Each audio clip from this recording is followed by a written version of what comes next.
अस्सलामुअलैकुम everyone, welcome back to our petrophysics course. पिछले lecture में हमने कार्बोनेट रॉक्स के बारे में डिटेल से पढ़ा था। हमने लाइमस्टोन और डोलोमाइट को समझा और देखा कि ये ऑयल और गैस इंडस्ट्री में कितनी इंपॉर्टेंट रॉक्स हैं। आज हम लिथोलॉजी आइडेंटिफिकेशन का लास्ट पार्ट को जो है वो स्टडी करेंगे और इस लेक्चर में हम बात करेंगे एवापोरेट्स। इसके बाद हम एक बहुत ही इंपॉर्टेंट कॉन्सेप्ट क्यूएफएल क्लासिफिकेशन भी सीखेंगे, ये जो सैंडस्टोन की कंपोजिशन को समझने के लिए यूज होता है। अब सबसे पहले सवाल, एवापोरेट्स का नाम एवापोराइट्स ही क्यों रखा गया? अगर आप कभी गर्मी का मौसम में किसी छोटे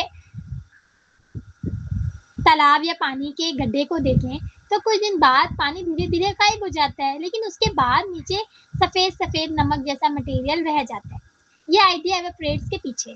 जब सैलिन वाटर यानी नमकीन पानी एवापोरेट्स होता है तो उसमें घुले हुए मिनरल्स नीचे डिपॉजिट्स हो जाते हैं और इन्हीं डिपॉजिट्स से एवापोरेट्स रॉक्स बनती हैं।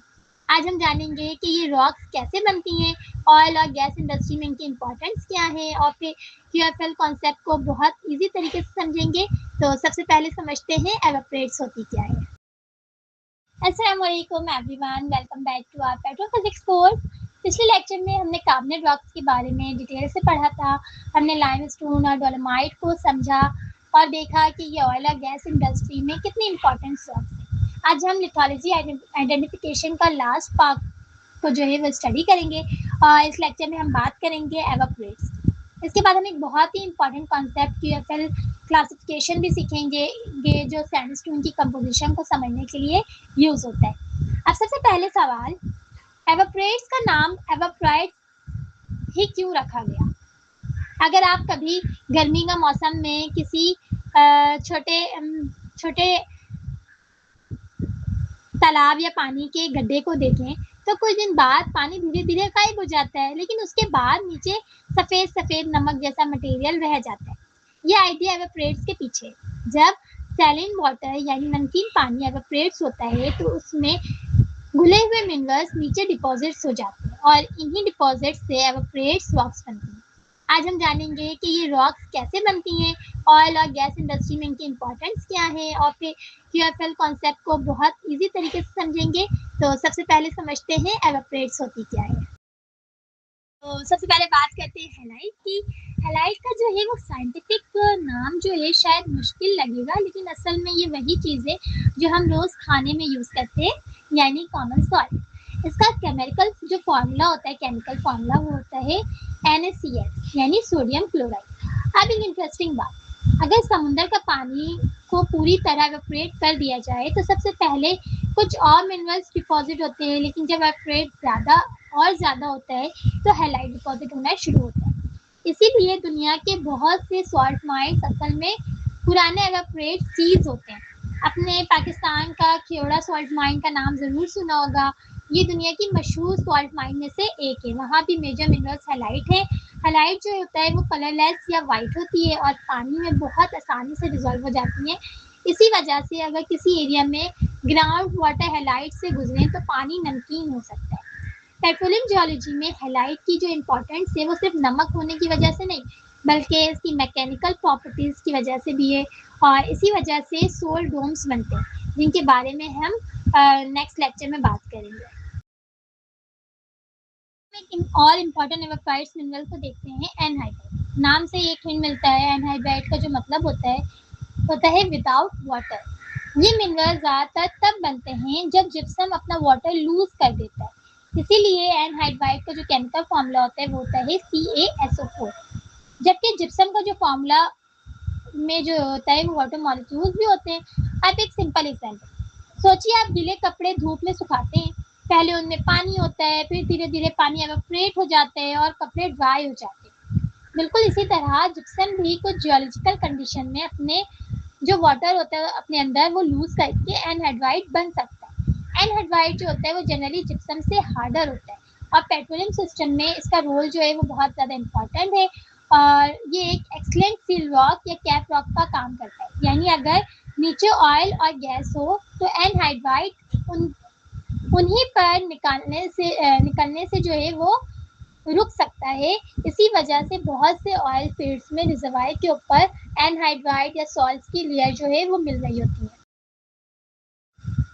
अब सबसे इम्पोर्टेंट सवाल, ऑयल और गैस इंडस्ट्री को एवापोरेट से इतनी ज़्यादा मोहब्बत क्यों है? जवाब बहुत इंटरेस्टिंग है। सोचिए आपके पास एक पानी की बॉटल है, अगर उसका ढक्कन जो है वो मजबूती से बंद हो तो पानी बाहर नहीं निकलेगा, लेकिन अगर ढक्कन ही ना हो तो पानी लीक होना शुरू हो जाएगा। बिल्कुल इसी तरह रिजर्वायर रॉक बॉटल की तरह होती है और एवापोरेट्स रॉक से बॉटल के ढक्कन की तरह काम कर रही होती है। इसीलिए इन्हें जो है कैप रॉक्स या सील रॉक्स कहते हैं। ये ऑयल और गैस को ऊपर स्कैप होने से रोक देती है। एक और इंटरेस्टिंग चीज़, हैलाइट जो है वो बहुत सॉफ्ट होती है। जियोलॉजिकल प्रेशर की वजह से ये धीरे धीरे ऊपर की तरफ मूव कर सकती है और इसी प्रोसेस से सॉल्ट डोम्स बनते हैं। सॉल्ट डोम्स के जो आसपास जो होते हैं वो अक्सर ऑयल और गैस फैक्ट्री होते हैं। इसीलिए पेट्रोलियम जियोलॉजिस्ट जब सॉल्ट डोम्स देखते हैं तो उनकी इंटरेस्ट जो है और भी ज़्यादा बढ़ जाती है। दुनिया का बहुत सा से famous oil field salt domes के साथ एसोसिएट हैं। इसलिए एवापोरेट सिर्फ केमिकल रॉक्स नहीं बल्कि पेट्रोलियम एक्सप्लोरेशन का एक जो है बहुत ज़्यादा इम्पॉर्टेंट हिस्सा है। अब तक जो है हम एवापोरेट्स के बारे में पढ़ चुके हैं। अब हम आते हैं एक ऐसे कॉन्सेप्ट पर जो सेडिमेंटोलॉजी, पेट्रोलॉजी, पेट्रोफिजिक्स तीनों में बहुत इम्पोर्टेंट है। इस कॉन्सेप्ट का जो नाम है वो है क्यूएफएल कॉन्सेप्ट। पहली बार जब स्टूडेंट्स क्यूएफएल कॉन्सेप्ट देखते हैं तो उन्हें लगता है कि कोई मुश्किल फार्मूला है, लेकिन असल में ये बहुत सिंपल है। क्यू का मतलब होता है क्वार्ट्ज, एफ का मतलब होता है फेल्डस्पार, एल का मतलब होता है लिथिक फ्रेगमेंट। बस इतनी सी बात है। अब सवाल ये है इस कॉन्सेप्ट की ज़रूरत क्यों पड़ी? सोचिए आपके पास 3 बॉल्स हैं। एक बॉल्स में चावल है, एक में दाल है और तीसरे में चने हैं। अगर मैं इस तीनों को मिला दूँ और हर मिक्सचर तो हर का मिक्सचर क्या होगा? वो अलग होगा। कहीं चावल ज़्यादा होंगे, कहीं दाल और कहीं चने।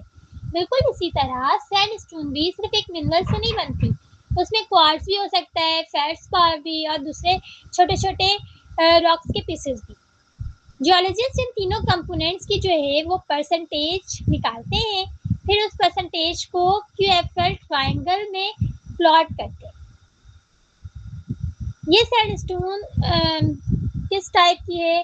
अच्छा, ये भी प्लॉट करते हैं तो उससे पता चलता है कि ये सैंडस्टोन किस टाइप की है और किस एनवायरनमेंट में बनी होगी। यानी क्यूएफएल की क्लासिफिकेशन सिस्टम ऐसी क्लासिफिकेशन सिस्टम है, ये हमें क्या करता है सैंडस्टोन की हिस्ट्री बताता है।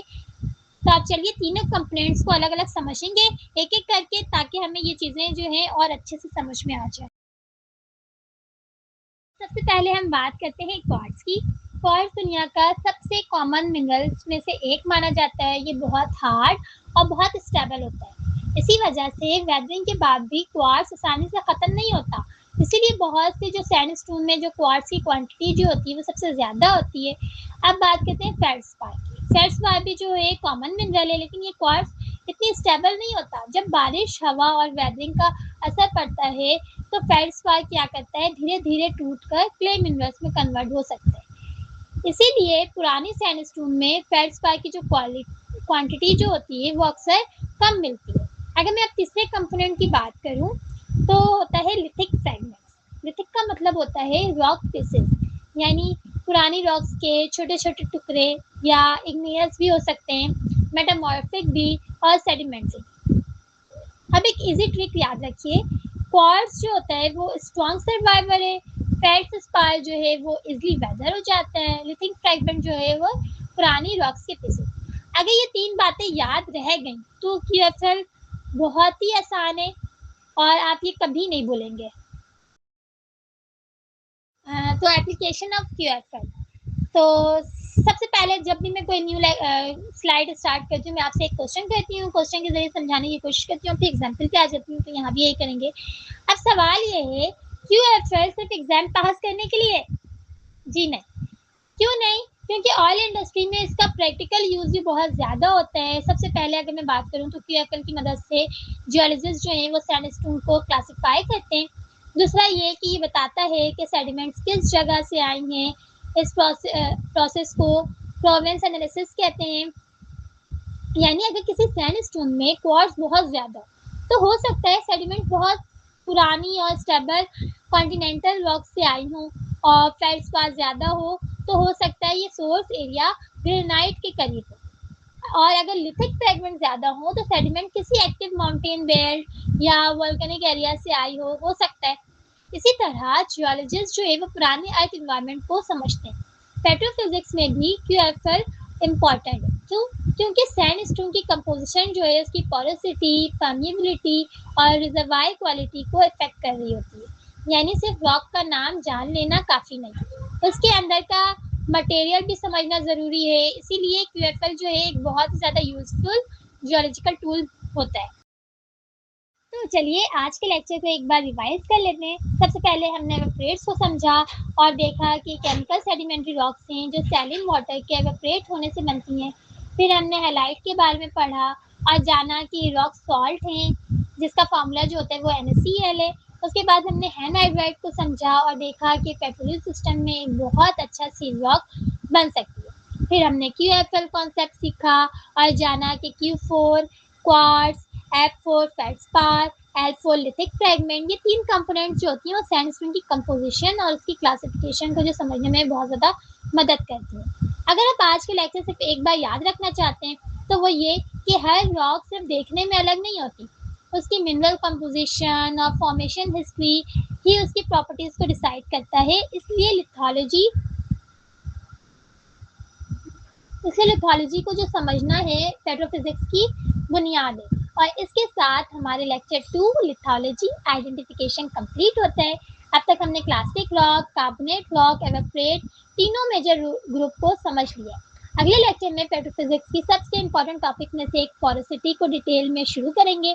हम देखेंगे पोरोसिटी क्या होती है, उसके टाइप्स क्या हैं, ऑयल गैस रिजर्वायर में उसका क्या रोल होता है।